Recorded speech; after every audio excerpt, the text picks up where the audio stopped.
Qu'est-ce qu'une analyse financière? Introduction à l'analyse des ratios, deuxième partie, présentée par Better Study, le cours de comptabilité en ligne.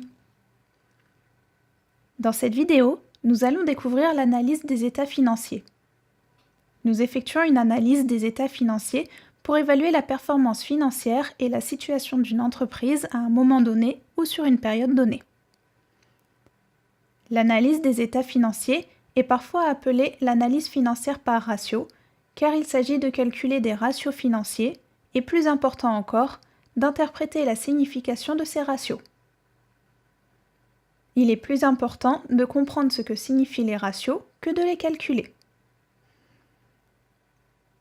Puisque ces ratios ne peuvent pas être considérés séparément, nous utilisons des comparaisons pour les comprendre.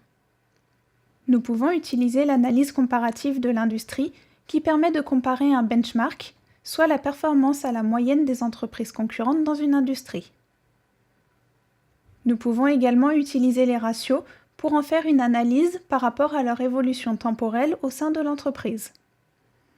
Par exemple, une entreprise peut avoir la rentabilité la plus faible par rapport à la moyenne de l'industrie, mais elle peut avoir la plus grande croissance au fil du temps, ce qui est une information pertinente à prendre en compte. Il y a 5 éléments dont vous devez tenir compte lors de l'analyse des états financiers. Si vous ne le faites pas, votre interprétation des résultats risque d'être incorrecte et de vous faire perdre de l'argent. Premièrement, un ratio unique ne correspond pas à la performance globale d'une entreprise. Vous devez regarder un ensemble de ratios pour former une opinion. Si vous comparez les résultats, assurez-vous que les dates comparées sont les mêmes.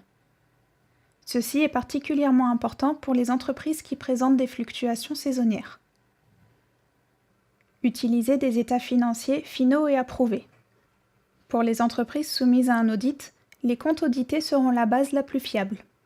En effet, le processus d'audit et la validation des états financiers par les auditeurs nous confortent dans le fait que les chiffres que nous examinons dans les états financiers représentent la situation effective d'une entreprise.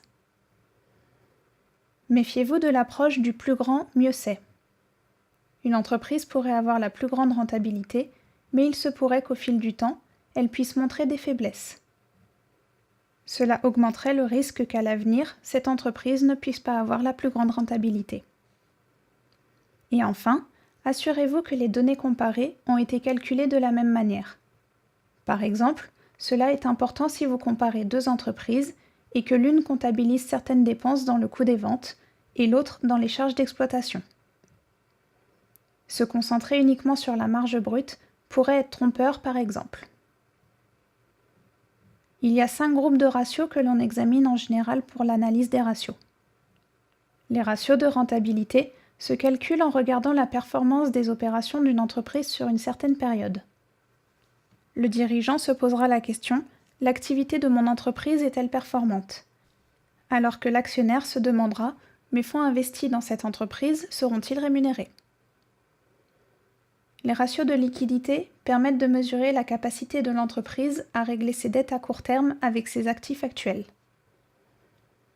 Les ratios d'activité aident à comprendre la vitesse à laquelle les choses se passent dans l'entreprise, particulièrement au sein de nos actifs courants et de nos passifs à court terme.